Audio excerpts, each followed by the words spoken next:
আল্লাহ বলে বান্দা এ কোরআন তোমার জন্য হেদায়েত, এ কোরআন তোমার জন্য পথ প্রদর্শক। এ কোরআন যদি মেনে নিতে পারো, বুকের মধ্যে ধারণ করতে পারো, জীবনে কোনো জায়গায় তুমি ঠেকবা না, সব জায়গা থেকে তোমাকে উতরিয়ে নিয়ে যাবেন আমার আল্লাহ। আমার বাবারা, এ কোরআন পর্যন্ত যেতে হলে আপনার আলো লাগবে, পথ লাগবে, রাস্তা চেনা লাগবে। লাগবে কিনা? কোরআন কার? জোরে বলেন। যেমন তেমন না, সাধারণ না, কোরআন মহান, ঠিক কিনা?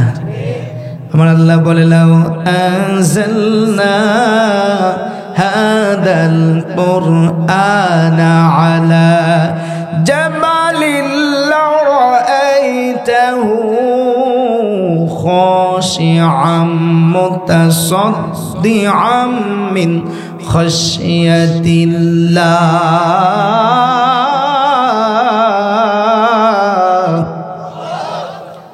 কোরআন এত মহান, যদি আমি কোরআনকে পাহাড়ের উপরে নাজিল করতাম, পাহাড়টা চূর্ণ বিচূর্ণ হয়ে জমিনের মধ্যে পড়ে যেত। যদি আমি পাহাড়ের উপরে কোরআন দিতাম, পাহাড় জমিনের সঙ্গে মিশে যেত, ধুধু বালুর আকাশে উড়ে যেত, চিহ্ন পর্যন্ত থাকতো না। এ কোরআন আমি তোমাকে দিয়েছি রে বান্দা। এ কোরআন ধরতে হলে, এ কোরআন পর্যন্ত পৌঁছাইতে হলে তোমার একটা রাস্তা লাগবে, আলো লাগবে, হাতের মধ্যে একটা হাতল লাগবে, ঠিক কিনা বলো? হাতলটা কি? আলোটা কি? রাস্তাটা কি? কোরআনকে কেমনে বুকের মধ্যে ধরবা? মনে রাখবে মুসলমান, যারা কোরআন শুধু শুধু ধরতে গিয়েছে, তারা কোরআনের তেজস্বিতায়, কোরআনের তেজদীপ্ততায় পুরে গলে ছাই হয়ে গেছে। সবচেয়ে বড় উদাহরণ আপনাদের সামনে মুতাজিলা সম্প্রদায়। এরা কোরআনকে মেনে নিয়েছিল, কিন্তু আমার রসুলকে এরা মানে নাই। এরা বলেছিল আল্লাহর কোরআন যেখানে আছে সেখানে আর কিছু লাগবে না। ওরা এই কথা বলেছে, কোরআন মোতাবেক জীবন চলেছে। ওদের রেখে দেওয়া পৃথিবীর সবচাইতে বড় দৃষ্টান্ত আমার বড় ভাই এখানে আছে। তাফসিরে যারা পড়ে তারা পড়ে সবচাইতে, তাফসিরের ক্লাসের মধ্যে সবচেয়ে বড় তাফসির, গ্রহণযোগ্য তাফসির এখনও আমাদেরকে পড়ানো হয় তাফসিরে কাশফ। যিনি লিখেছেন আল্লামা জামাখশরী রাহমাতুল্লাহ আলাইহি, যিনি লিখেছেন তিনিও একজন বড় আলেম। তাফসিরে কাশফ ও গ্রহণযোগ্যতার দিক থেকে চমৎকার একটা তাফসির। আজও টাইটেল মাদ্রাসায়, কামেল মাদ্রাসার তাফসির জামাতের মধ্যে কাশফ পড়ানো হয়। কিন্তু প্রশ্ন থেকে গেল আল্লামা জামাখশরী সাহেব তিনি কে? তিনি একজন মুতাজিলা। গোটা পৃথিবীর সমস্ত আহলে সুন্নাত ওয়াল জামাতের একমত, মুতাজিলারা 72 ফিরকার বাতিল ফিরকা। খেদমত আছে, কাজ আছে, বুদ্ধি আছে, বুঝ আছে, কিন্তু ওদের হাতল ছিল না। কি ছিল না? জোরে বলেন না। কোরআনটা যে ধরবে, এটা তো পাওয়ারফুল, এটা পাহাড়টা গলে যায় মিয়া। এত আগুন, এত দামি, এত নূর, এত প্রভাব, এত তাসির। হাতলটা ছিল না। হাতলটা কি?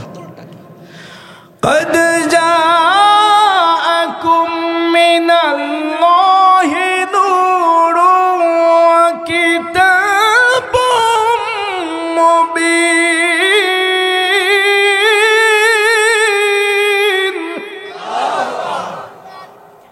আল্লাহ বলে আমি দুইটা জিনিস দিলাম। এক নম্বরে দিলাম কিতাব, 2 নম্বরে দিলাম নূর। কিতাব তুমি ধরবা, বুকের মধ্যে ধারণ করতে পারলে তুমি সফল এবং কামিয়াবি হবা। কিতাবের কাছে বাবা একাকী যাইও না, কিতাবের কাছে যাওয়ার আগে নূর নিয়ে যাও। হুজুর নূর কি? নূর হলো আমার নবী মুহাম্মদুর রাসূলুল্লাহ সাল্লাল্লাহু আলাইহি ওয়াসাল্লাম। আমার আল্লাহ কয় আগে নূর, আগে নূর নাও, তারপরে কিতাবের কাছে যাও। আগে নবীর চরিত্র, নবীর আদর্শ নিজের মধ্যে ধারণ করো, নবীর প্রেমে নিজেকে আগে তৈরি করো, এরপরে তুমি কোরআনের কাছে যাও। দেখবা কোরআনের সব রাস্তাগুলো তোমার কাছে ঘটঘট ঘটঘট করে খুলে যাবে। মারহাবা বলো। আমার আল্লাহ পর্যন্ত তুমি পৌঁছে যাবা। তোমার যে ইবাদত, তোমার যে নামাজ, তোমাকে বলেছে আকিমুস সালাত, আকিমুস সালাত, আকিমুস সালাত, ঠিক কি না? হুজুররা বলে আকিমুস সালাত আল্লাহ একবার বলে নাই, আল্লাহ কতবার বলছে? 82 বার নামাজের কথা বলেছে। এত কথা আল্লাহ নামাজের কথা বলেছে, অথচ যেই নূর, যেই নবী, যেই হাবিব, যাকে আমি মানি, আমার সেই নবী কি বলেছেন জানুনি? আন তা'বুদাল্লাহা কাআন্নাকা তারাহু ফাইন লাম তাকুন তারাহু ফাইন্নাহু ইয়ারাক। বান্দা মসজিদে যাইও না, নামাজে দাঁড়াইও না, সিজদা দিও না যতক্ষণ পর্যন্ত না তুমি আল্লাহকে দেখো। যদি আল্লাহকে না দেখো, একটা মাত্র অপশন, তিনি তোমাকে দেখতেছেন, এইটা কল্পনার মধ্যে রাখো। আচ্ছা বলেন তো, আল্লাহকে যদি আপনি দেখেন, এই দুনিয়ার টিওনো অফিসে, আমাদের উপজেলা পর্যায়ের সবচাইতে প্রশাসনিক দিক থেকে বড় অফিসটা হচ্ছে টিওনো অফিস, ঠিক কিনা বলেন? টিওনো অফিসে যখন আমরা কোনো মানুষ যাই, তখন টিওনোর সামনে কি আমরা চটাং করি? মশা কামড়াইলেও তো আমি হাতটা দেই না, কোনো মতে যদি পারি ওই জুতা দিয়ে যদি তাড়াইতে পারি তো তারাই, আর নাইলে ওই রকম দাঁড়াইয়া থাকি, ঠিক কিনা? আচ্ছা, এই গেল টিওনো অফিস। আমি এমন একটা জায়গায় বসে আছি, আমার ইউনিয়ন পরিষদের অফিসে গিয়ে আমি বসেছি, আমার এখানে টিওনো স্যার নাই, তার মানে আমি ভাবছি টিওনো আমাকে দেখতেছে না। কিন্তু ঢোকার সময় আমি দেখে গেছি যে অত্র এলাকা সিসি ক্যামেরার নিয়ন্ত্রণে নেই, আছে কিনা সাইনবোর্ড, অত্র এলাকা সব সিসি ক্যামেরা। আমি গিয়া যেই রুমটার মধ্যে বসলাম, ওই রুমের মধ্যে আমি দেখতেছি যে এখানেও একটা ক্যামেরা আমার দিকে ফোকাস করে বসে আছে। যখন ক্যামেরাটা থাকে তখন কি হইলো দেখছেন নিও আইছিল আর কি। এই যে সিসি ক্যামেরা আছে এটা বোঝার পরে আমি কিন্তু সেখানে আমার সাধারণ অ্যাক্টিভিটি করি না, করি? কথা বলেন না? আর আপনি একটু চিন্তা করেন তো, নামাজে গেলে আমরা কেমনে দাঁড়াই?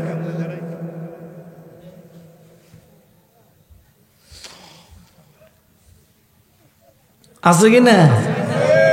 কত অঙ্গভঙ্গির নামাজ, আরে নামাজ। আবার রুকুতে যাওয়ার সময় যে কত অঙ্গভঙ্গি। যারা সবচেয়ে 5 ওয়াক্ত নামাজি, সামনের কাতারের মুসল্লি, মুয়াজ্জিন সাহেবের ডাইনে বামে বয়, ওই মানুষগুলোর নামাজের দিকে তাকাই, আমি ওই নামাজের দিকে তাকাই আর মনে মনে হাসি। ওরা কেইসা নামাজ পড়ে, কিন্তু নামাজে কিন্তু 5 ওয়াক্ত নামাজ পড়ে, অথচ তার নামাজের দিকে তাকালে আপনার কাছে মনে হবে এই লোকটার নামাজ আসলে নামাজ না। এই লোকটার নামাজ তো যেমন গরুর ল্যাঞ্জা নাড়তেই থাকে, ঠিক তদ্রুপ গরুর ল্যাঞ্জা নাড়ানোর মতো নামাজ। তাহলে 82 জায়গার ওয়াজ করেন, নামাজ কায়েম করো, নামাজ পড়ো, নামাজ জান্নাতের চাবি, কিন্তু আমার নবী কিন্তু নামাজটাকে কঠিন একটা জালের মধ্যে আবদ্ধ করে দিয়েছেন। নামাজে দাঁড়াইবা, না দাঁড়াইলে হয় আল্লাহকে নিজে দেখবা, না দেখলে আল্লাহ তোমাকে দেখতেছেন সেটা ভাববে নামাজ পড়াবা। দুইটা ক্ষেত্রেই কোনো মানুষ নামাজে দাঁড়াইলে কি আর নড়তে পারে? খেয়াল এদিক সেদিক দিতে পারে? এদিক ওদিকে কোনো কিছু করতে পারে? কোনো মশা মাছি চুলকাইতে পারে? পারে না। তাহলে দেখুন না, আমরা মসজিদে যাই ঠিক, কিন্তু আমরা ওই যে হাতল ধরি না। আমার নূর নবীজি আমাকে একটা যে গাইডলাইন দিয়ে দিয়েছে যে নামাজটা এভাবে নামাজ হবে, ওইভাবে আমরা নামাজ পড়ি না বলে আমাদের নামাজ আল্লাহর কাছে কবুল হয়। আমাদের নামাজের ব্যাপার আল্লাহ বলছেন, ফাওয়াইলুল লিল মুসাল্লিন আল্লাযীনা হুম আন সালাতিহিম সাহুন।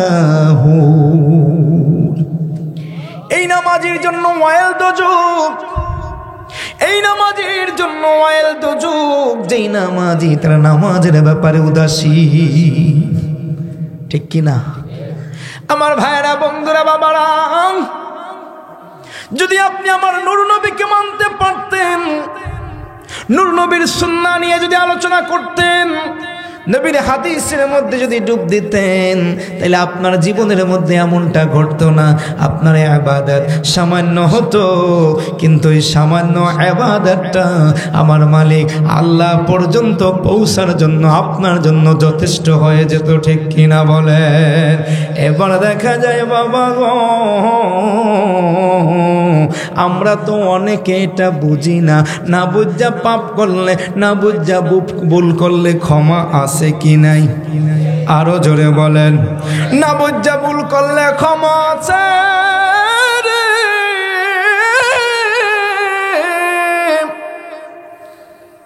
কিন্তু বুঝা ভুল করলে কোনো ক্ষমা নাই, ঠিক কিনা বলো?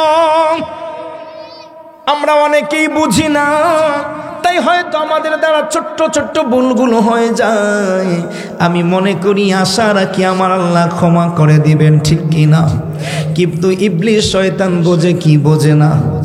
ভালো করে খেয়াল করবেন, আমার লাইনটা আমি ছোট্ট সংক্ষিপ্ত বক্তব্য আকারে কথা বলতে পারি না, একটু দীর্ঘ হয়ে যায়। সবগুলো যদি ধরতে পারেন তাহলে একটা হয়তো মেসেজ পেলেও পেতে পারেন। ইবলিস শয়তান বোঝে কি বোঝে না। ইবলিস শয়তান বোঝে দেখা, ইবলিস শয়তান নামাজের আগে আপনারে আমার নূর নবীর থেকে সরাইতে চায়। এটা বাস্তব হাদিস, বাস্তব হাদিস, বাস্তব হাদিস। আমার নবী রাহমাতুল লিল আলামিন ফজরের নামাজের জন্য প্রস্তুতি নেয়। ইবলিস দুশ্মন মিস্টার শয়তান রাস্তা দিয়ে যাচ্ছে। নবী আমার প্রশ্ন করে, কিরে ইবলিস কই যাও এত তাড়াহুড়া কইরা?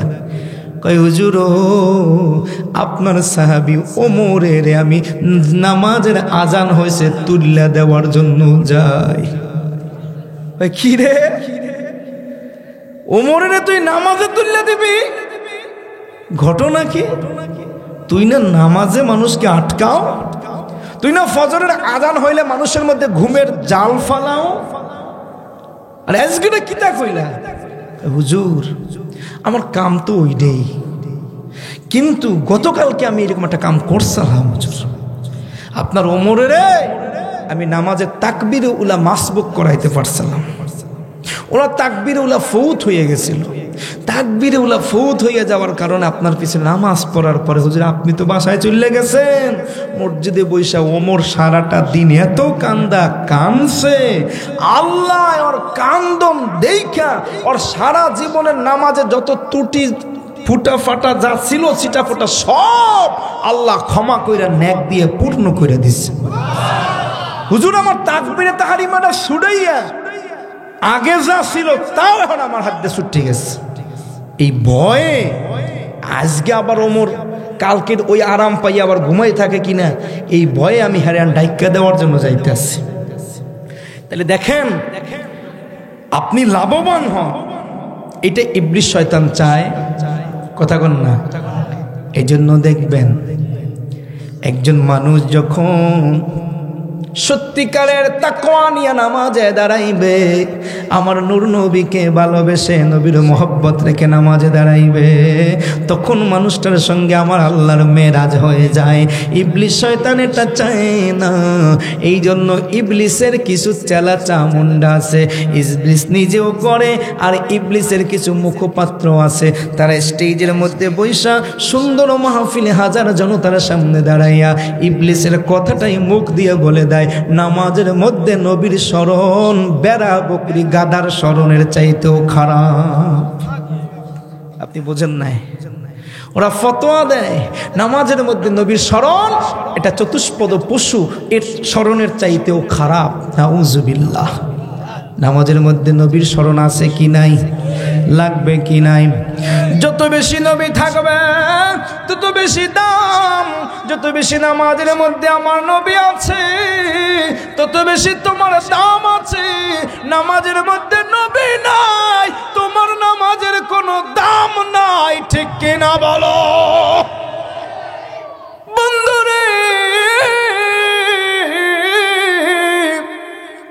আমার আল্লাহ গোটা নামাজের মধ্যে কত তাসবিহ, কত তাহলিল, কত কিছু দিল, কিন্তু আমার আল্লাহ নিজের জন্য সালামটা নিল না, আমার আল্লাহ তার হাবিবের জন্য নামাজের সালাম যোগ কইরা দিল।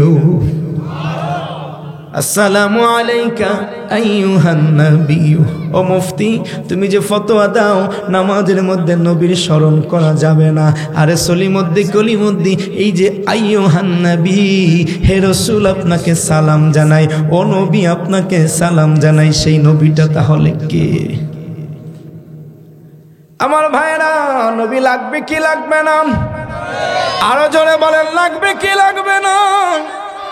ডাইনে বামে বেশি কিছু বুঝি না, এতটুকুর মধ্যে থাকেন, আমার নবী লাগবে, ঠিক কিনা?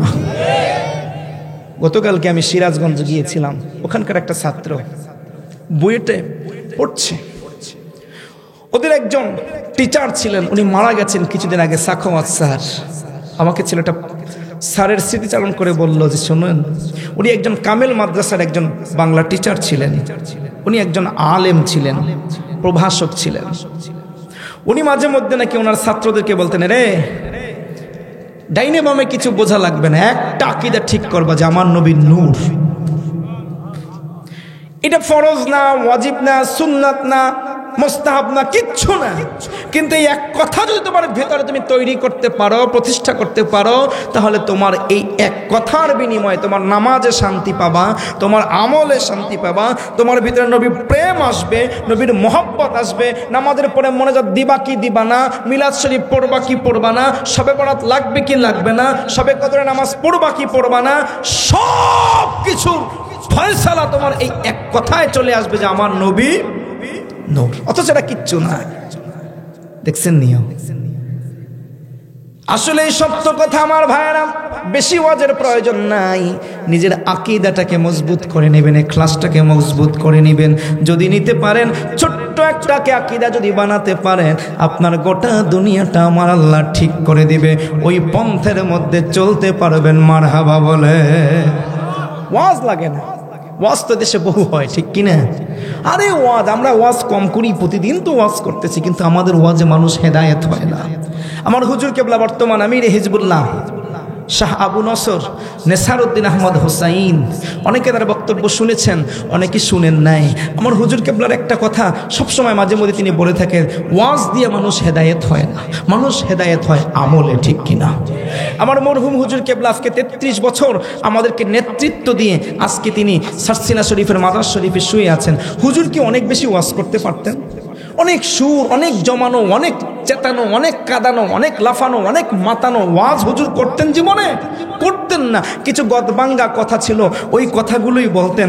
অথচ হুজুরের হাতে হাত দিয়ে লক্ষ লক্ষ মানুষ এদেশে আল্লাহর ওলি হয়েছেন, ঠিক কিনা বলেন? এই জন্য প্রিয় ভাইয়েরা, কে কি বললো, কে কি করলো, এটা দেখার বিষয় না। আমি সারসিনার মুরিদ, কি ওয়াজ করলাম, কি ওয়াজে আমার পীর সাহেবের ওয়াজে আমি কানলাম না কানলাম না, আমার ভালো লাগলো কি লাগলো না, এটা দেখার বিষয় না। আমার দেখার বিষয় হচ্ছে আমি সারসিনার মুরিদ। এই একটা কথা যদি আপনি তৈরি করতে পারেন নিজের ভেতরে, যে আমি দুনিয়ার সব একদিকে আর আমার দরবার একদিকে, তাহলেই আপনার ওয়াজের মধ্যে আপনি সব ফয়সালা পাইছেন কি পাইছেন না দেখার দরকার নাই। আজকে মাহফিলটা হয়েছে, আসাদুল্লাহ সাইফি কি সব সমস্যা সমাধান করে দিয়ে গেছে কি গেছে না, এটা দেখার বিষয় না। আপনার জীবনে কোনো আমলেই আপনি বাঁচবেন না। সারসিনার নেসারউদ্দিন আহমদ রহমাতুল্লাহ আলাই, আবু জাফর মুহাম্মদ রহমাতুল্লাহ আলাই যেই আমল কইরা তারা মুজাদ্দিদের জামান হয়েছেন, ঠিক সেই আমল আল্লাহ আপনার মধ্যে অটোমেটিক তৈরি করে দিবেন। মারহাবা বলেন।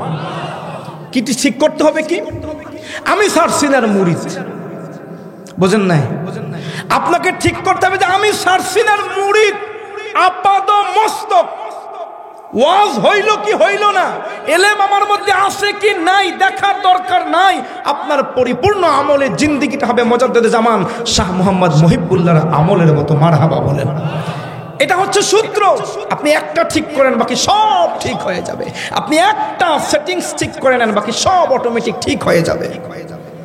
প্রিয় ভাইরা, আজকে বহু জায়গায় আমার দরবার নিয়ে সমালোচনা হয়, বহু জায়গায় আমার বর্তমান হুজুর কেবলাকে নিয়ে সমালোচনা করে। আমার হুজুর কেবলা যারা মরহুম হয়েছেন তাদের এবং বর্তমান তাদের যে তাজদিদি যে মেহনত, তাজদিদি যে দূরদর্শিতা আজও বাংলাদেশের মধ্যে অনস্বীকার্য, ঠিক কিনা? স্রোত তো আসে, এক এক সময় সাইক্লোন আসে, ঝড় আসে, ঝড় যায়, বহুত কিছু হয়। কয়েকদিন দেখি যে বারে বা জোয়ার চলতেছে, আবার কয়েকদিন পর দেখি যে ভাটা লেগে গেছে। সার্সি না একটা দরবারে কোনো জোয়ারও নাই, কোনো ভাটাও নাই। এটা হচ্ছে উত্তরবঙ্গের নদীর মতো, পদ্মার মতো। এটা ফুলে ফেঁপে ওঠে, এটা মেঘনা, এটা ফুলে ফেঁপে ওঠে। এটা এই সাগর উপকূলের জোয়ার ভাটার না যে সকালবেলা ভরে গেল, সন্ধ্যাবেলা শেষ হয়ে গেল। কয়দিন শুনলাম প্রশংসা, এখন আবার শুনি তিরস্কার। বহু ইসলামী দলের আমিরদের, নেতাদের, বক্তাদের এরকম অবস্থা আছে কিনা? কয়দিন মানুষ মাথায় উঠা লাফায়, আবার কয়দিন পর তাদের সমালোচনা শুরু হয়, আছে কি নাই? আমার হুজুর কেবলাকে এক সময় কোনো এক বাংলাদেশের পথিতযশা বক্তা কাফের বলেছে। আজ পর্যন্ত জিন্দিগিতে হুজুর কেবলা বিদায় হয়ে গেছে, এই মৃত্যু পর্যন্ত জিন্দিগিতে তিনি শুনছেন এইটার বিরুদ্ধে একটা ফতোয়া দিয়েছে। হুজুর কেবলা জবান দিয়ে জীবনেও ইঙ্গিত করিয়াও কথা বলে নাই। তাতে কি হুজুর কেবলা কি দুর্বল হয়ে গেছে? না, হুজুর কেবলা কিন্তু তার মতো করে সে চলেই গিয়েছে। এইটা হচ্ছে কথা যে আমরা সার্সিনাওয়ালারা কারো সঙ্গে ঝগড়ায় লিপ্ত হই, আমরা আমাদের নিজেদের আমলটা করি। এই জন্য বলছি, প্রতিষ্ঠা করেন আমি সার্সিনার মুরিদ, এতটুকু। আমি কি করলাম, কোথায় গেলাম না গেলাম ওটা দেখার বিষয় না। আমার এই যে এক গুদামের জামাটা, এই যে আমি মুদ্রার কাপড়টা মরার আগেই আমার শরীরের মধ্যে জড়িয়ে নিয়েছি, এটাই আমার পরিচয়, ঠিক কিনা? বহু মানুষ আমাদেরকে নিয়ে বহু সমালোচনা করে, সমালোচনা তো করবেই। চলতে গেলে আমরা কথা বলি, কথায় তো প্রতিদিন কত রঙের ঢং হবে। কথা মানেই তো ঢং, তাই না? আর ঢং দিতে পারি বলেই তো মানুষ আমাদেরকে ডাকে। কথার মধ্যে ঢং থাকবে, কিন্তু দিন শেষে পরিচয় হচ্ছে আমি সার্সিনার মুরিদ, সার্সিনার গোলাম, ঠিক কিনা? এই জন্যই একটা ভয়ে ছাত্র জীবনে অনেকে বলেছিল, আসাদুল্লাহ তুমি তো ওয়াজ মাহফিল করো, তাহলে সালিহি কেন লাগাও না, নেসারি কেন লাগাও না, এই যে আমাদের দরবার কেন্দ্রিক এগুলো লাগাচ্ছ কেন, এখন তোমার নামের সামনে কি সাইফি লাগাইছো, কোথায় কি এটা? আমি তখন চিন্তা করলাম, আমি যদি এই দায়িত্ব এই মাথার মধ্যে গুরু গম্ভীর একটা নামের লকব ব্যবহার করি, আমি কি আসলে রাখতে পারবো? এই ভয়ের থেকে আমি এটা লাগাই নাই। আজকে বলে দিলাম আপনাদের সামনে, এই ভয়ের থেকে লাগাই নাই, কারণ আমার কারণে আমার দরবারের উপর যাতে করে কোনো আঘাত না আসে, আমার কোনো অ্যাক্টিভিটির কারণে, আমার কোনো বক্তব্যের কারণে, আমার কোথাও যাওয়ার কারণে, কোনো স্টেজ, কোনো মঞ্চের কারণে যাতে করে আমার দরবার কলঙ্কিত না হয়, সবসময় সেই চেষ্টা করে যাচ্ছি, সেটা করছি। আমার কারণে যদি দরবারের কোনো ক্ষতি হয়, কোনো মানক্ষুণ্ণ হয়, সেটা আসলে আমার জন্য সবচাইতে বড় একটা অপমান। কিন্তু আমি যেই হই না কেন, যেখানে থাকি না কেন, আমার একটাই পরিচয়, সারা জীবন দিয়ে যাব। দরবার আমাকে গ্রহণ করলো কি করলো না দেখার বিষয় না, আমি আমার দরবারকে হৃদয় থেকে ধারণ করি, ঠিক কিনা বলেন? আমি আমার সিলসিলাকে ধারণ করি, আমি আমার পীর ও মুর্শিদকে মানি, সারা জীবন মেনেই যাব, ঠিক কিনা বলেন? অনেক বেশি ভালো লাগে সোনার মদিনা, অনেক বেশি ভালো লাগে সোনার মদিনা, লাগবেই তো কেন সেথায় শাহে মদিনা, বলো লাগবেই তো কেন সেথায় শাহে মদিনা। নূর নবীকে ধারণ করা দরকার আছে কি নাই? আমার বাবার আরে নূর নবীকে খোঁজার জন্য খোঁজা দরকার, আমার নবীকে পাওয়ার জন্য খোঁজা দরকার। যারা খোঁজে তারা নবী পায়, যারা খোঁজে না তারা কোনোদিন নবী পায় না। ইরান, পারস্য, বাবা আমার পানি লাগবে, পারস্য, ইরান, রাম হরমুজ প্রণালী, রাম হরমুজ এলাকার নাম রাম হরমুজ। ধনী বাবার একটা সন্তান, ধনী বাবা, কোটিপতি বাবা, একটা মাত্র সন্তান আল্লাহ দিছে, আর দেয় না। বাবাটা কেমন, সেই সময়ে ছেলে মেয়ে চুরি হয়ে যায়। আজকে যেমন গরু চুরি হয়, আজকে যেমন ছাগল চুরি হয়, মাঝে মধ্যে হয় কিনা, এটা অপমান। এই জন্য মানুষ এখন আর গরু চুরি করে না, কারণ গরু চোর যদি কারো নামের উপরে একবার হয়, আর নাতি পর্যন্ত বিয়ে হয় না। কারে বড় ওই বাড়ি গেছো মাইয়া দেখতে, তুই জানো ওই বাড়ির বুইরা তো গরু চুরি করছিল, ঠিক কিনা? বাইরে তোরা চুরি করিস কিন্তু জিন্দিগিতে গরু চুরি করিস না, এটা মারাত্মক বেইজ্জতির কাম, ঠিক না? একটা সময় এটা করত মানুষ, এটা করত অভ্যস্ত ছিল, তখন দারিদ্রতা ছিল, ঠিক কিনা? রাম হরমুজ কোটিপতি ধনী মানুষটা, ওই সময় বাবা গরু চুরি হতো না, ওই সময় শিশু বাচ্চাদের চুরি কইরা নিয়ে যাইতো। শিশু বাচ্চাদের চুরি কইরা নিয়ে যাইয়া বাজারে উঠাইয়া গরু ছাগলের মতো গোলাম বানাইয়া বিক্রি কইরা দিত। বলেন তো যুগটা ভালো না খারাপ? বাবা কলিজার টুকরা সন্তান রে এত বেশি ভালোবাসতেন, পায়ের মধ্যে শিকল লাগাইয়া গোরের মধ্যে আটকাইয়া রাখতেন। কারণ ওনার ভয় ছিল আমার এত সম্পত্তি, এত টাকা পয়সা, এত সোনা দানা, এত ব্যবসা বাণিজ্য, আমার পরে কে ভোগ করবে, কে রক্ষণাবেক্ষণ করবে? এটা রাখার জন্য তো আমার সন্তানকে বড় হতে হবে। আমি একদিকে যাব, বাচ্চা ছেলেটাকে যদি কেউ নিয়ে যায় বিকা যাইবে। বাবার চিন্তাটা ভালো না খারাপ? আজকের বাবা মারা চিন্তা করে না। আজকে বাবা মাদের সন্তান এখন আর চুরি হয় না। দেশ এখন উন্নত হয়েছে, কিন্তু এখন সন্তানরা নিজেরা চলে যায়। গত কয়েকদিন ধরে মিডিয়া ফাড়া খুব গরম ছিল। সুবাহ 11 বছরের একটা মেয়ে বাংলাদেশ থেকে, ঢাকা শহর থেকে ফুফুর বাড়িতে বেড়াতে এসে হারিয়ে গেছে। পুরো ইউনূস সরকারের 14 গোষ্ঠী উড়াইয়া মিডিয়া লাগছে যে দেশে 11 বছরের একটা মেয়েকে ইউনূস সরকার নিরাপত্তা দিতে পারে না। ইউনূস সরকারের যে দায়িত্ব নিয়ে বেড়ায় এমন ঠেকা ঠেকছে, ইউনূস সরকার প্রত্যেকের বাড়ি বাড়ি যাইয়া মাইয়া পোলা পাহারা দেওয়া লাগবে। যাই হোক, দেশের মধ্যে ভাইরাল নিউজ, সুবা কি নিখোঁজ হয়েছে। অবশেষে সুবাকে খুঁজে পাওয়া গেছে নওগাঁয়। সুবা তার টিকটকের প্রেমিকের সঙ্গে হাত ধরে পালাইয়া গেছে। সুবারে যখন পুলিশ খুঁজে আনছে, ওনার মাল লাগে যাইতো না, অটোর মধ্যে উঠাই আর সুবা কান্দে আর কই আমন আমি যাবো না, আমাকে ছেড়ে দাও। 11 বছরে বিচ্ছেদ। এই যুগের তো মিয়া ডাকাই, চোর ডাকাইতে পোলাফান চুরি করতার, এই যুগে তো নিজেই নিজেরা চুরি করে দেয়। ঠিক কিনা?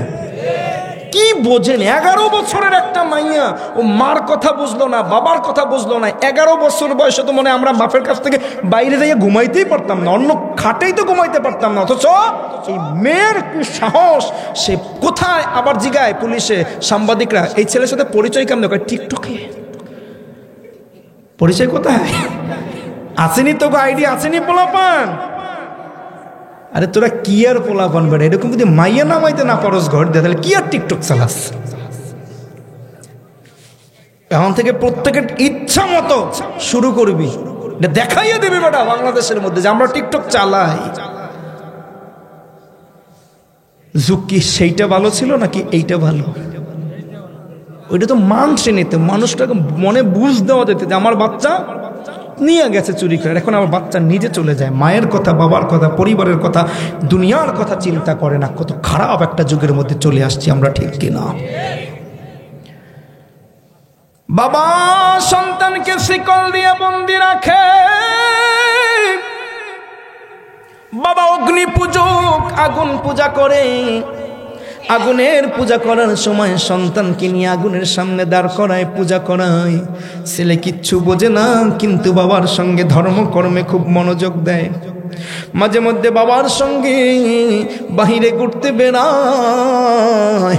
বাবার সঙ্গে যখন রাস্তা দিয়ে বেড়ায়, পাশে একটা খ্রিস্টানদের গির্জা, গির্জার সামনে দিয়ে যায়। গির্জার ভিতরে সুন্দর সুললিত ইঞ্জিলের তেলাওয়াত শোনে, আর বাচ্চাটার হৃদয়ের মধ্যে আকর্ষণ অনুভব হয়। কোনোদিন যাইতে পারে না। হঠাৎ করে একদিন দেখে পাটা খোলা, বাবা তালাটা লাগাইতে তার মনে নাই, ভুলে গেছে। সন্তান সুযোগটা কাজে লাগাইছে, বের হইয়া গির্জার মধ্যে চলে গেছে। গির্জার মধ্যে যাইয়া দেখে গির্জার পাদ্রীরা, আলেমেরা, লোকেরা মিলে নামাজে দাঁড়াইছে। নামাজের মধ্যে সুন্দর কতগুলো কথা মালা বলে, কথাগুলো শুন না এই বন্দি ছেলেটার হৃদয়টা ভরে গেছে। এত মায়া লাগছে গো, এইখান থেকে আর বেরোইতে যায় না। নামাজ শেষ, খ্রিস্টান পাদ্রীর কাছে যাইয়া বলে, ও পাদ্রী, আমার বাবা আমার বন্দি করে রাখে, শিওল দিয়া বান্ধা রাখে। আমি আমার বাবার কাছে যাইতে চাই না, আমি বন্দি জীবন বরণ করতে চাই না, আমি তোমার সঙ্গে থাকতে চাই। তুমি যেই ইবাদত করো, যেই কথাগুলো বলো, আল্লাহর কথা বলো। আমার আল্লাহর কথা শুনতে ভালো লাগে, আগুনের পূজা করতে ভালো লাগে না। পাদ্রী বলে, বাবা আমার সঙ্গে যদি তুমি থাকো, তোমার বাবা যদি খোঁজ পায় তাহলে আমাকে রাগ করবে। আমার রক্ষে নাই গো বাবা, চলে যাও, তুমি চলে যাও, তোমার বাবা তোমাকে এত যত্ন করে। ছেলে নছর বান্দা, না না, আগুনের পূজা করতে যাব না। ও পাদ্রী, তুমি না আল্লাহর পুজো, এক আল্লাহর ইবাদত করো, কেন কেন আমার আগুনের পূজার দিকে ঠেইলা দাও?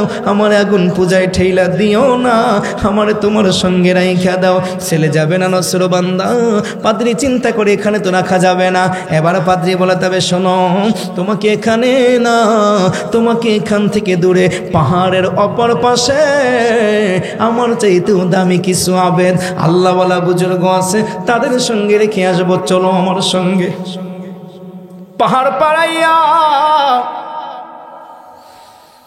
বুজুর্গ পাদ্রী ছেলেটাকে নিয়ে ওই লোকগুলোর কাছে দিলেন। লোকগুলো আরো বেশি ইবাদত করে, সুন্দর সুন্দর ওয়াজ করে, সুন্দর সুন্দর নসিহত করে। লোকগুলোর কথা শুই না দিন দিন তাদের সঙ্গে কাটাইয়া ছেলেটার হৃদয়টা এত বেশি প্রফুল্ল হয়ে গেছে, জীবনের জন্মের সার্থকতা খুঁজে পেয়েছে। কারণ ভালো কথা, ভালো ভালো কথা যখন মানুষ বলে, তখন তার হৃদয়টা, আত্মাটা খুলে দেয় কে? আলা বিযিকরিল্লাহি তাতমাইন্নুল কুলুব।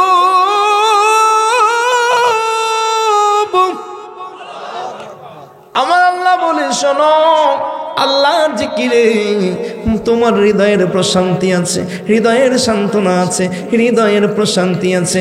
এবার ছেলেটা এখানে থাকে, জিকির করে, ওনাদের সঙ্গে ইবাদত বন্দেগীতে কাটায়।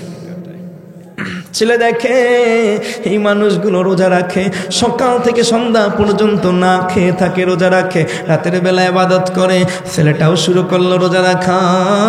মুরব্বী গোছের একজন বলল, রে ছেলে, না না, তুমি বাল্য বয়স, অল্প বয়স, রোজা রাখার প্রয়োজন নাই, রাত্রে তোমার এত নামাজেরও প্রয়োজন নাই, আমাদের সঙ্গে থাকবা, খাবার দাবার খাইবা, আর অল্প অল্প ইবাদত করবা। অল্প ইবাদত ধীরে ধীরে কামালিয়াতের পথে তোমাকে নিয়ে যাবে। বহুদিন পরে এইখানে মানুষেরা ওয়াজ শুনতে আসে। এই খবরটা যখন ছড়াইয়া গেল, ওই অগ্নি উপাসক, অগ্নি পূজকদের এলাকার মধ্যে ধীরে ধীরে খবর পৌঁছে গেল। পাহাড়ের অপোজিটে কতগুলো আবেদ লোক আছে, দরবেশ লোক আছে, ওরা এক আল্লাহর কথা বলে। মানুষেরা আগুন পূজা ছাইরা ওদের ইবাদত করে। একদিন তাদেরকে উৎখাত করার জন্য পাহাড়ের অপর দিক থেকে আগুন পূজকেরা এসে তাদেরকে হামলা করেছে। পালাইয়া গেছে জীবনটা লইয়া, পালাইয়া এমন একটা জায়গার মধ্যে আসছে, যেই জায়গার মধ্যে আরো একজন দরবেশ ওই জায়গার মধ্যে অবস্থান করতেছে। বড় একটা গির্জার মধ্যে এসেছে, বড় একটা জায়গার মধ্যে এসেছে। এখানে থাকার পরে ওই ছেলেটাকে বলে, বাবা আমরা তোমাকে নিয়ে আর যাব না, এখন থেকে তোমার শিক্ষার প্রয়োজন আছে, ভালো থাকার প্রয়োজন আছে। আমরা দরবেশ মানুষ, জঙ্গলে জঙ্গলে থাকি, আমাদের সঙ্গে থাকার প্রয়োজন নাই, তুমি এই গির্জার মধ্যে থাকো।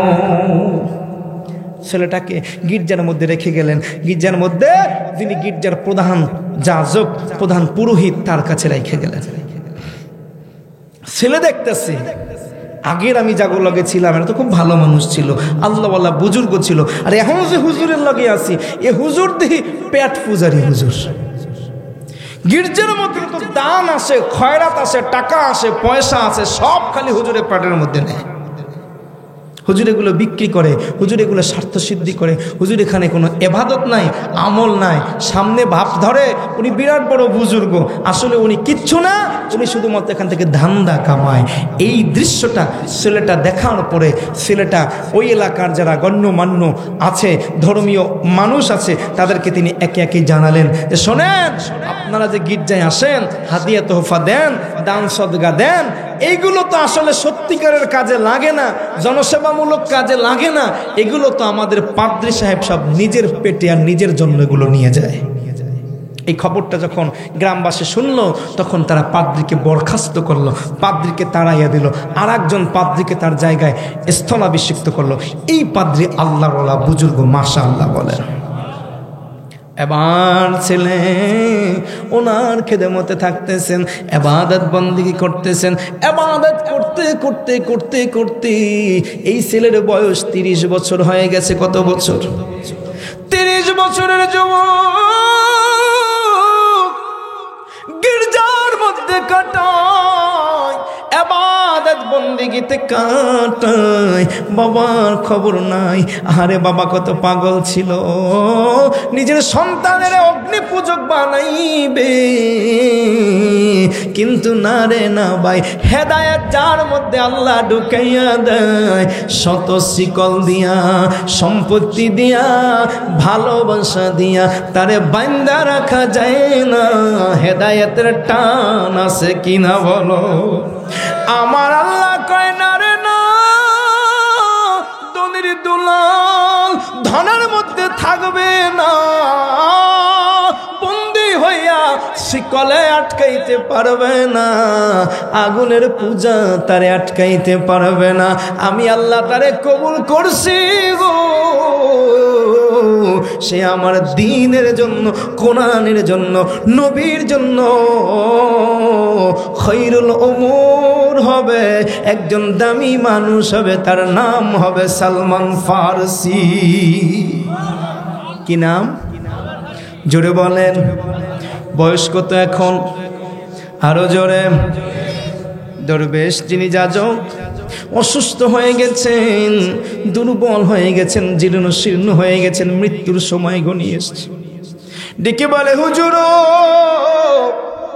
30টা বছর ধইরা আমি আপনার খেদমত করি, আপনি যদি মরে যান আমি কার কাছে যাব গো? কই আমার ঠিকানা? আমি ঘর ছাড়লাম, সম্পদ ছাড়লাম, বাবা ছাড়লাম আমার আল্লাহ পাওয়ার জন্য। আমি তো এখন আমার আল্লাহরে পাই নাই। আমার আল্লাহ কই? কে আমারে আমার আল্লাহ পর্যন্ত পৌঁছাইবে? পাদ্রী ডেকে বলে, বাবা রে, দুনিয়ার মধ্যে আমি তেমন কাউরে দেখি না, তুমি মসুলে চলে যাবা। মসুলে গিয়া ওইখানকার একজন আল্লাহর ওলি আছে, সপ্তাহে রবিবার দিন শুধু জঙ্গল থেকে, গুহা থেকে বের হইয়া কথা বলে, ওনার সঙ্গে সাক্ষাৎ করো, ওনার কাছে তুমি থাকো। লোকটা মারা গেল, সালমান ফারসি একা হয়ে গেলেন। এবার তিনি তার পুটলি পাটলা নিয়ে রওনা হলেন মসুলে। মসুলে গিয়ে তিনি সেই জায়গাটা খুঁজে পেলেন যে পাহাড়ের গুহার মধ্য থেকে একটা লোক শুধুমাত্র রবিবার দিন বের হয়ে আসে। রবিবার দিন আইসা লোকদের সামনে ওয়াজ নসিহত করে, কিছু কথাবার্তা বলে, লোকেরা কিছু হাদিয়ে দিলে কিছু খায়, কিছু পান করে। আবার সন্ধ্যা হলে তিনি ওই গুহার মধ্যে চলে যায়। 1 সপ্তাহে আর তার কোনো খবর থাকে না। সালমান ফারসি যুবক যাইয়া যেই মাত্র রবিবার হলো, বৃদ্ধ পাদ্রী যখন চলে আসলেন, কদমটা জড়াইয়া বললেন, বাবা ও আমার এই দুনিয়ায় কেউ নাই, আমি আল্লাহর পাওয়ার জন্য, সত্য পাওয়ার জন্য আমি বাড়ি ছাড়ছি, ঘর ছাড়ছি, মা বাবা ছাড়ছি, সম্পত্তি ছাড়ছি, সোনার চামচ মুখে নিয়ে আমার জন্ম হয়েছিল, কিন্তু আমি সৎ পথের জন্য আমি সব ছাইরা দিয়ে আজকে ফকির।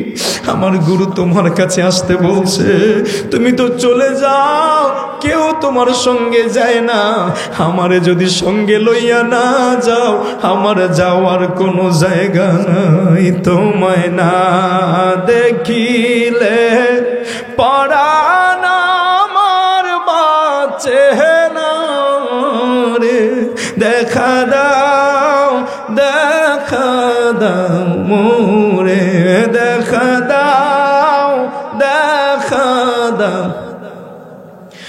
আমার মনময় যাচ্ছে দয়ার মাওলার প্রেমে,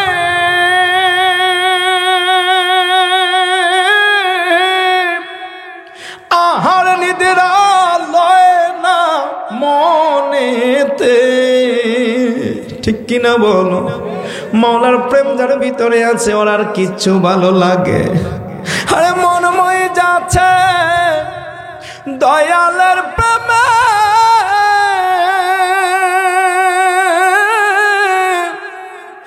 আহার নিদ্রা লয় না মনেতে, আবার দিবানিশি কাঁদে আমি, দিবানিশি জলে আগুন আমার অন্তরে, দেখা দাও দেখা দাও মোরে, দেখা দাও দেখা দাও মোরে।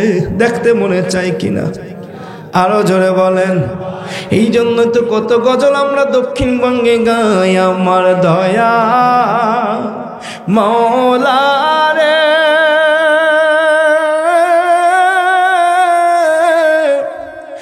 আমার দয়ার মাবুদ রে, কোথায় গেলে পাবো গো দয়াল তোমারে। সালমান ফারসি পাগল, দয়ালের খোঁজে পাগল, দয়ালো কোথায় আছো তুমি? বৃদ্ধ পাদ্রী বলল, রে সালমান, আমি 1 সপ্তাহ পর্যন্ত গুহার মধ্যে থাকি, কোনো খাবার আমার কাছে নাই, কোনো পানি আমার কাছে নাই, থাকতে পারবি নি? কয় দয়ালো, বাড়ি ছাড়লাম, ঘর ছাড়লাম, ধন সম্পদ সব ছাড়লাম, সোনার চামচ মুখে নিয়ে জন্ম সব ছাইরা দিলাম, যদি বাইচা রাখে দয়ালে থাকবো, মইরা গেলে মইরা যাব, খাবারের লোভ নাই, পানির লোভ নাই, আমার তোমার লোভ মারহাবা বলো। পাগলার এজন্য বলছি বাবা গো, ডাইনে বামে বুঝি না, ওয়াজ মাহফিল বুঝি না, ওদিক জ্ঞান বুঝি না, একটা বুঝি আমি সারসিনার মুরিদ, ঠিক কিনা বলো? আমার মুর্শিদ ছিল শাহ মোহাম্মদ মহিবুল্লাহ, আমার মুর্শিদ আল্লাহর ওলি। আমার এই তরিকা নিয়া অত্র বাউফল কালাইয়া গ্রামে লক্ষ লক্ষ মানুষ আল্লাহ পাইছে রে, আমি কি পাইছি না পাইছি বোঝার দরকার নাই, আমি আমার মুর্শিদের পাগল। বাবারে সালমান ফারসি কয়, আরে আল্লাহর ওলি, আমার কিচ্ছু লাগবে না, তোমার সঙ্গেই আমি আছি। চলে যায়, দুইজনে গুহার মধ্যে ঢুকছে, শুধুমাত্র রবিবারে বের হয়, কিছু খাবার দাবার খায়, 1 সপ্তাহে আর কোনো খাবার নাই, শুধু নামাজ, শুধু ইবাদত। দীর্ঘদিন কেটে গেল, আরো 10 বছর, এবার 40 বছর। বাবারে, এই পাত্রের সঙ্গে আরো 40 বছর। হযরতে সালমান ফারসির বয়স এখন 70 বছর। বৃদ্ধ পাদ্রী অসুস্থ হয়ে যাচ্ছে, আর বুঝি বাঁচবে না, আর বুঝি বাঁচবে না। এবার সালমান ডাইকে বয়, বাজানো তুমি যদি হারাইয়া যাও, আমি সালমান কার কাছে যাইব? আমার তো ঘর নাই রে, আমার তো বাড়ি নাই, আমার তো সংসার নাই, আমার তো কিছুই নাই, আমার তো যাওয়ার কোনো জায়গা নাই। আমি তো দুনিয়া চাই না, আমি যারে চাই তিনি আমার মাওলা।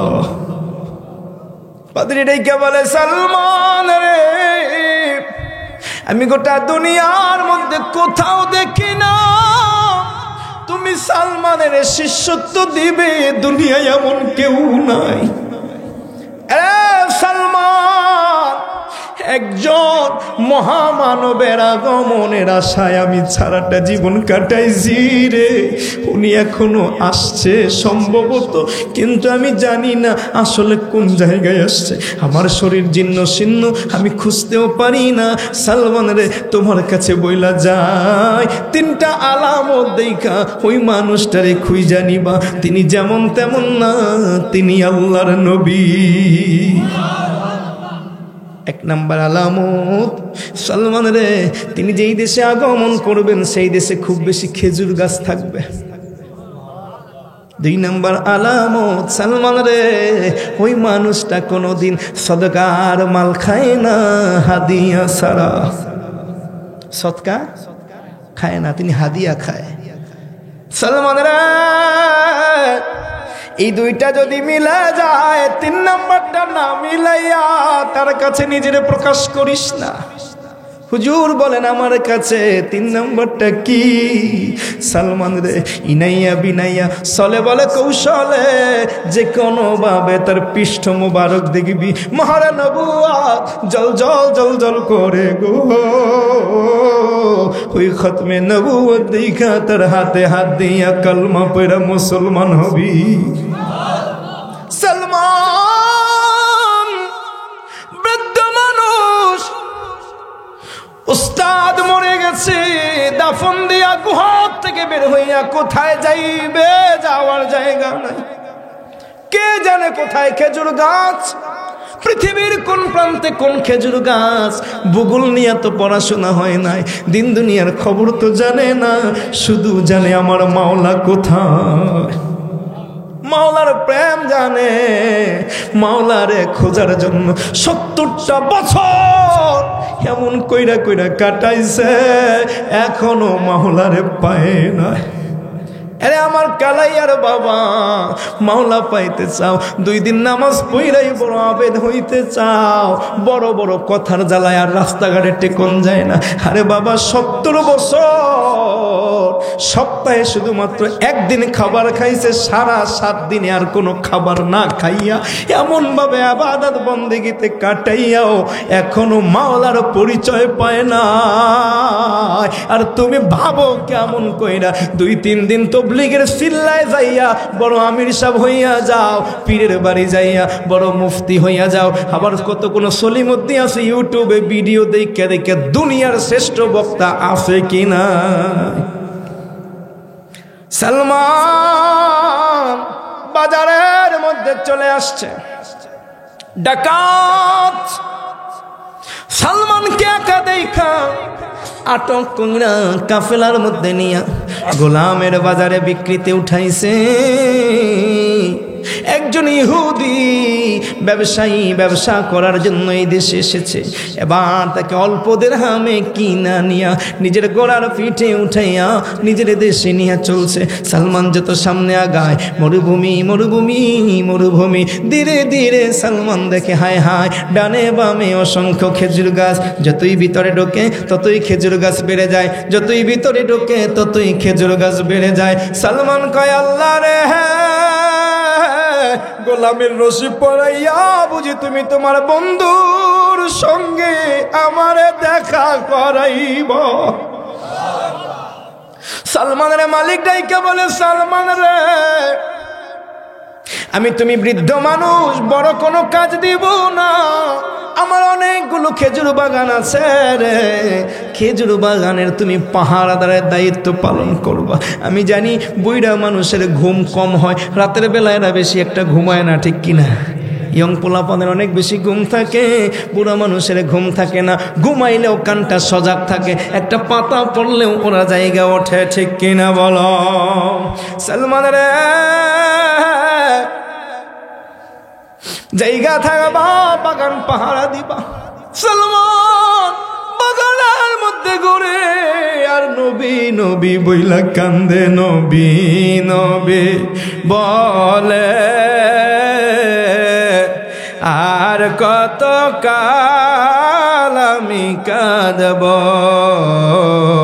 নবী নবী বলে, আর কত কাল আমি কাঁদব, আপন নয়নে কবে জানি, আপন নয়নে কবে জানি নূর নবীকে আমি দেখব, নবী নবী করে, আর কত কাল আমি। সালমান কান্দে, মনে মনে চিন্তা করে আর কত কই, তোমার তো কোনো খবর নাই, দেখা দাও দেখতে শুইয়া থাকি,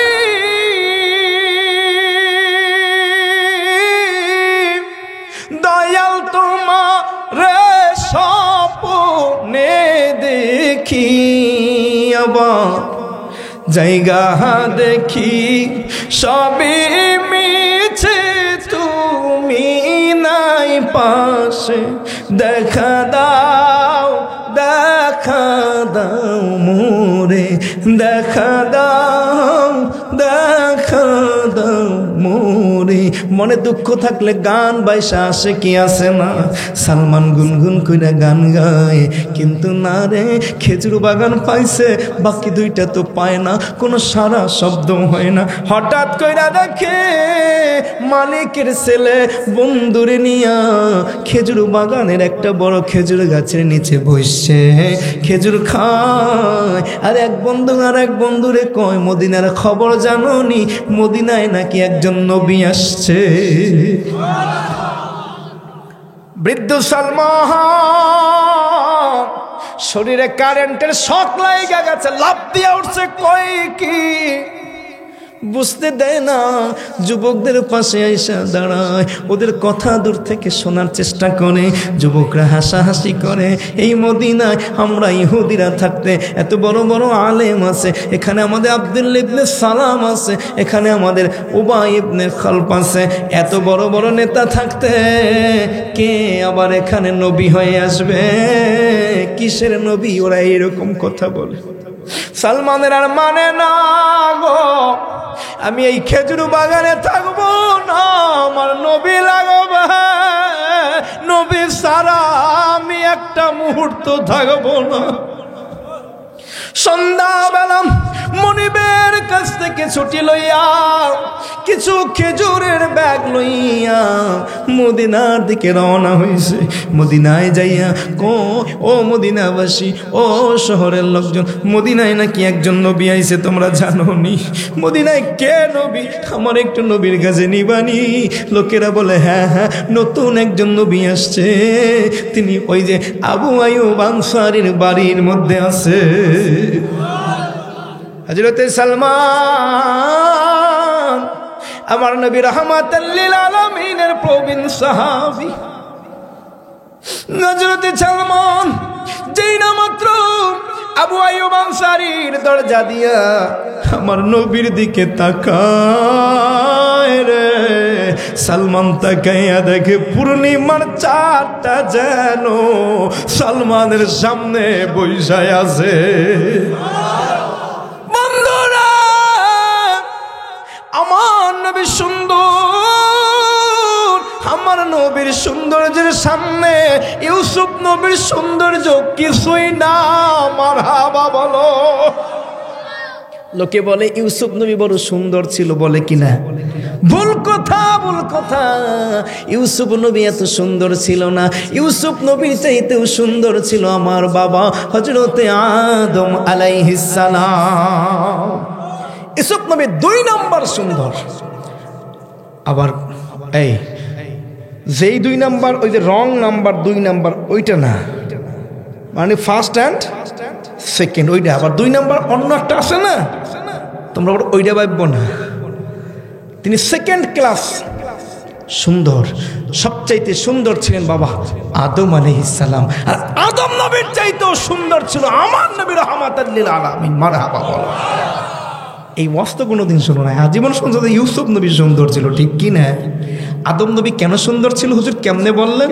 আদম নবী সুন্দর ছিল এই জন্য, আমার আল্লাহ এই পৃথিবীতে নিজের হাত দিয়া 2টা জিনিস তৈরি করেছেন। মারহাবা বলেন। 1 নম্বর, আমার আল্লাহ হযরতে আমার নবী নূর নবীজির নূর মোবারককে নিজের জাত নূর থেকে হাতের মধ্যে নিয়ে নিজের ইচ্ছা মতো তৈরি করেছেন। মারহাবা বলেন।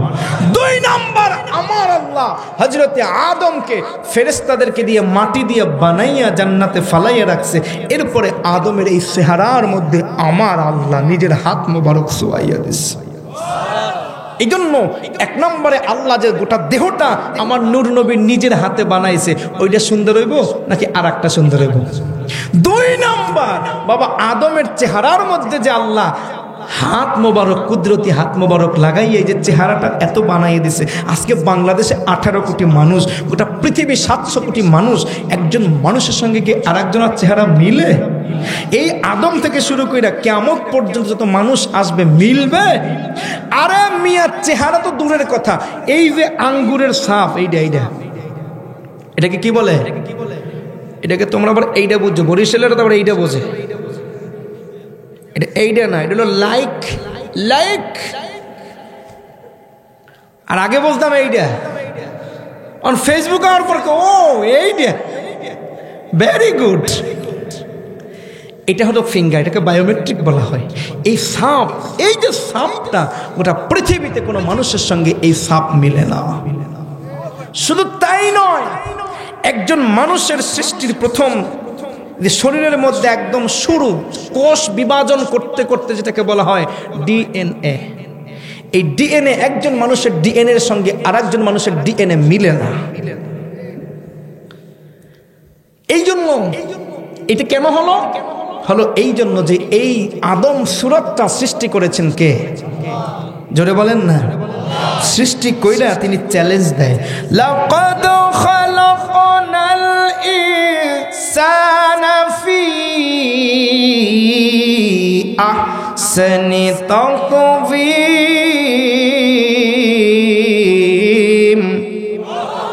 সুন্দর করে সৃষ্টি করেছেন কে? আমার বাবারা, আমার নবী রহমাতুল লিল আলামিন সবচাইতে বেশি সুন্দর। আমার নবীর সৌন্দর্য দেখা হযরতে সালমান ফারসি বৃদ্ধ মানুষটা পাগলের মতো তাকাইয়া আছে রে। আমার নবীর দিকে এক চোখে তাকাইয়া আছে।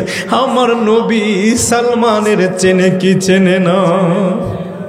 আমার নবী ডেকে বলে, সালমান দাঁড়াইয়া দাইখো না, আসছো বসো।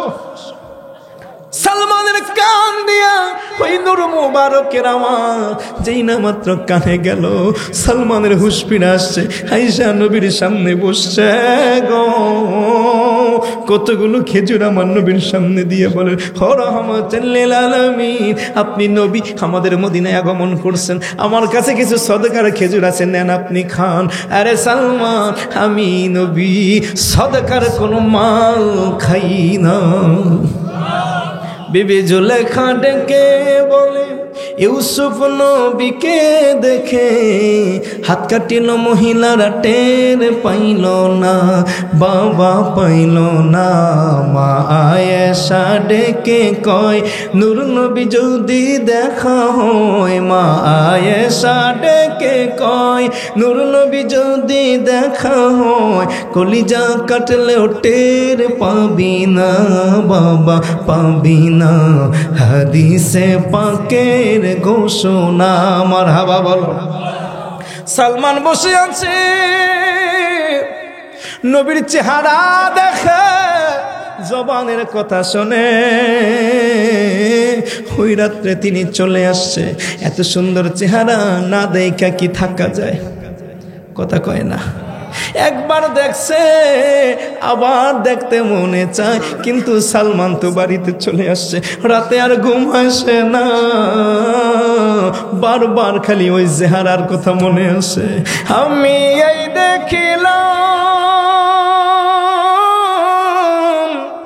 সোনার ছবি, আবার দেখি না আগে, জানি না তুমি এমন করে সাইরা যাইবা গো, দয়া লাগে, জানি না। সালমান ফারসি পাগল পাড়া, দেখতে মনে চায়, কেমনে দেখবে? এখন তো রাত্র গভীর, দিন হইছে, কাজের মধ্যে লিপ্ত হইছে, কিন্তু মন মানে না, ওই চেহারা না দেখা থাকতে পারে না। রাত্র গভীর হইছে, মালিকের কাছে ছুটি লইয়া, আবার কতগুলো খেজুর লইয়া নবীর দরবারে আবু আইয়ুব আনসারীর বাড়িতে যাইয়া দাঁড়াইছে। আমার নবীর সামনে খেজুরগুলো দিয়া বলে, রাসূল গো, নেন, আমি আজকে আপনার জন্য হাদিয়া এনেছি, আমার এগুলো খান। আমার নবী বলল দাও আমার কাছে। আবার সাহাবীদের মধ্যে বিতরণ করে দিলেন। সালমানের 2 নাম্বার শর্তটাও পুরো। এবার সালমান কেমনে মোহরে নবুয়ত দেখবে? বন্ধু রে, সালমান চলে আসছে 3 নাম্বার দিন আবার নবী দেখার জন্য চলে গেছে। কারণ সালমানের তো গোলামি ভালো লাগে না। সালমান যার গোলামি করতে চায় তিনি তো মদিনায়, ঠিক কিনা? আরে বাবা রে, 3 নম্বর দিন রাহমাতাল লিল আলামিনের সামনে যাইয়া যখন সালমান দাঁড়াইছে, আমার নবী ডেকে বলে সালমান রে, বুঝি তো তোমার এখনো একটা বাকি আছে, আসো। নবীজি চাদরটা সরাইয়া দিলেন। সালমান পিঠের মধ্যে নূরের পুতলা মোহরে নবুয়ত দেখা কবুতরের ডিমের মতো খতমে নবুয়ত পিঠের এইখানে দেখা আমার নবীর খতমে নবুয়তের উপরে চুমা খায়।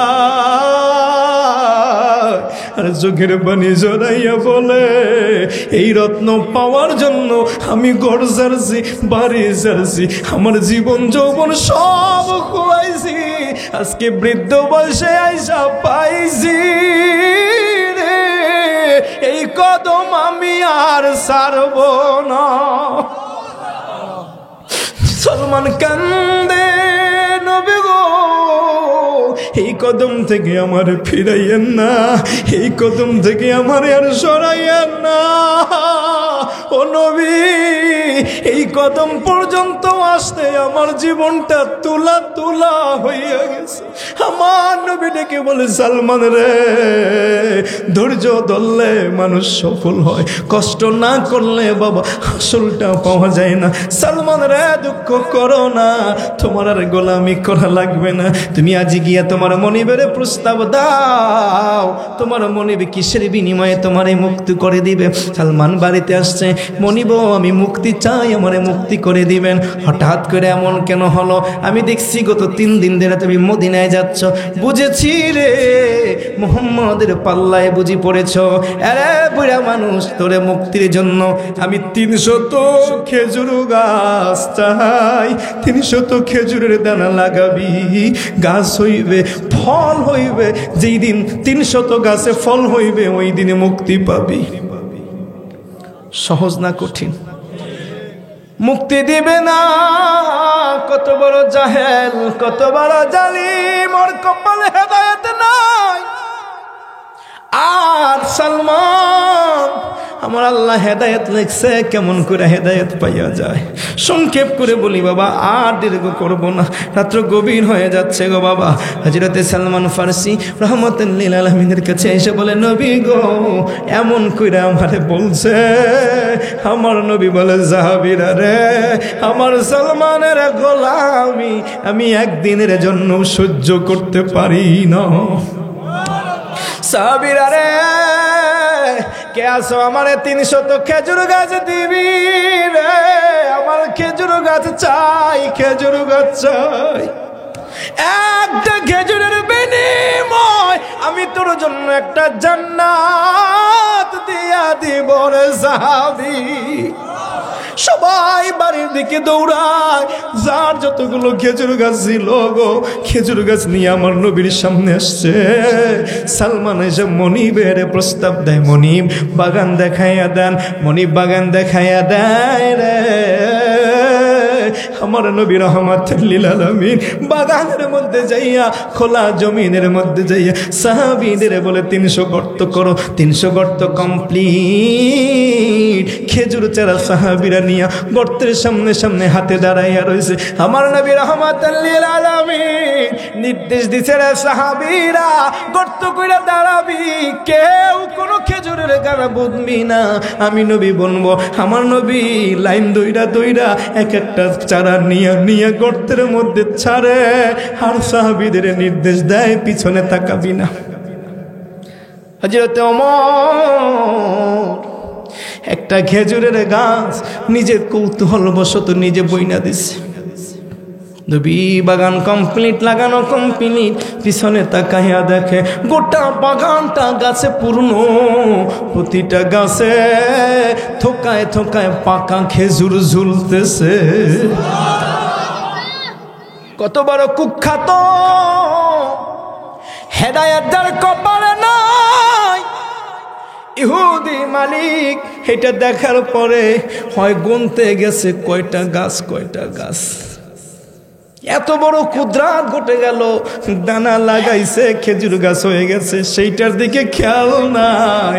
হয় গুনতে যায় কয়টা, গুইনা দেখে 299টা গাছ, একটা গাছ হয় না। আইসা নবীর সামনে থতমা বাড়াইয়া বলে, আমি তোমার 300 গাছ পাই নাই, একটা গাছ বাকি আছে, আমি মুক্তি দিব না। আমার নবী জিজ্ঞাসা, কি ঘটনা ঘটলো? ওমর আইসা থরথর করে কাঁপে, নবী গো, আমি একটা গাছ লাগাইছিলাম বোঝার জন্য, দেখার জন্য।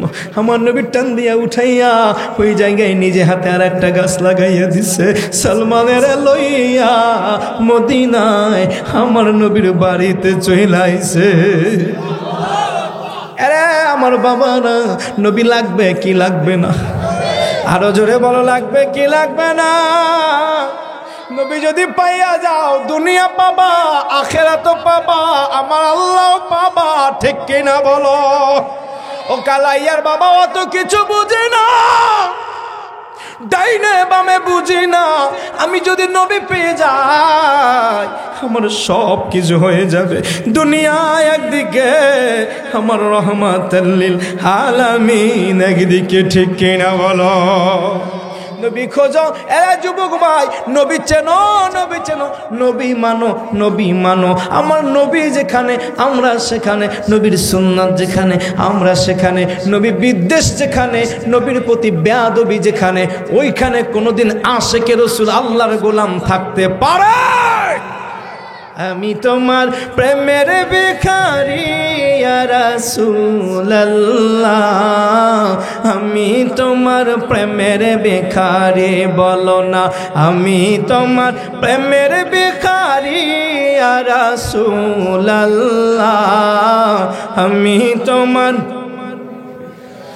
বলো না আমি তোমার প্রেমের ভিখারি ইয়া রাসূলুল্লাহ, আমি তোমার, তোমার প্রেমের গো রাসূল নেই যে তুলনা, নেই যে তুলনা গো রাসূল, নেই যে তুলনা। তোমারি প্রেমের গো রাসূল নাই যে তুলনা, নাই যে তুলনা গো রাসূল, নাই যে তুলনা। তোমার প্রেমে জিন্দা হলো উস্তুনে হান্নানা ইয়া রাসূলুল্লাহ, আমি তোমার প্রেমের ভিখারি, বলো না আমি তোমার প্রেমের ভিখারি ইয়া রাসূলুল্লাহ, আমি তোমার, তোমারি প্রেমেতে আমার কলি জায়াঙ্গার, কলি জায়াঙ্গার গো রাসূল, কলি জায়াঙ্গার। বলো তোমারি প্রেমেতে আমার কলি জায়াঙ্গার, কলি জায়াঙ্গার গো রাসূল, কলি জায়াঙ্গার। দেখা দিয়ে শান্ত করো সাকিয়ে কাউসার ইয়া রাসূলুল্লাহ, আমি তোমার প্রেমের ভিখারি, আমি তোমার প্রেমের ভিখারি ইয়া রাসূলুল্লাহ, আমি তোমার, হেজাব উঠাও দিদার দেখাও, ধন্য করো মোরে, ধন্য করো মোরে গো রাসূল, ধন্য করো মোরে।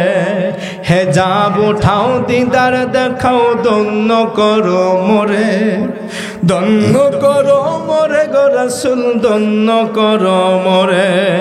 তোমারি দিদার বিহনে পরাণ যে বাঁচে না ইয়া রাসূলুল্লাহ, আমি তোমার প্রেমের ভিখারি, হায় হায় আমি তোমার প্রেমের ভিখারি ইয়া রাসূলুল্লাহ, আমি তোমার। আমরা কার ভিখারি? নবীর প্রেমের ভিখারি, ঠিক কিনা? আল্লাহ আমরা আল্লাহর রহমতের ভিখারি, ঠিক কিনা বলেন? আসুন আমরা রহমতের নবীর কদমে দাঁড়িয়ে মিলাদ ও কিয়াম করার মাধ্যমে আজকে মাহফিল শেষ করি। ইয়া নবী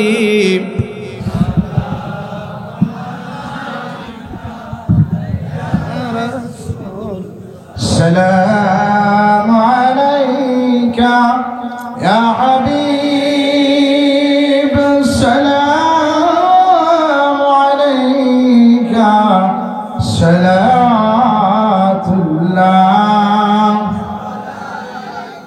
হাবিবি ইয়া রাসূলুল্লাহ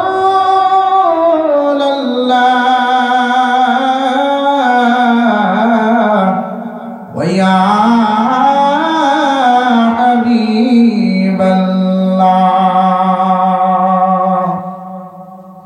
আপনার দিদার যদি একবারে পাইতাম, আপনার কদম ধরিয়া চুমিতাম, বলিতাম মনের যত যন্ত্রণা, অঘোষিত হইত করি যায় নবী, সালামু আলাইকা ইয়া রাসূল, ওয়ালাইকা ইয়া হাবিব, সালামু আলাইকা সালাতুল্লাহ সাইয়্যিদি ইয়া রাসূলুল্লাহ,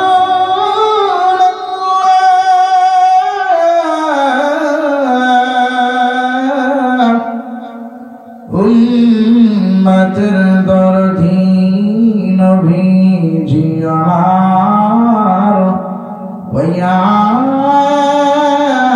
হাবিবাল্লাহ। কঠিন হাসরের দিনে নফসি নফসি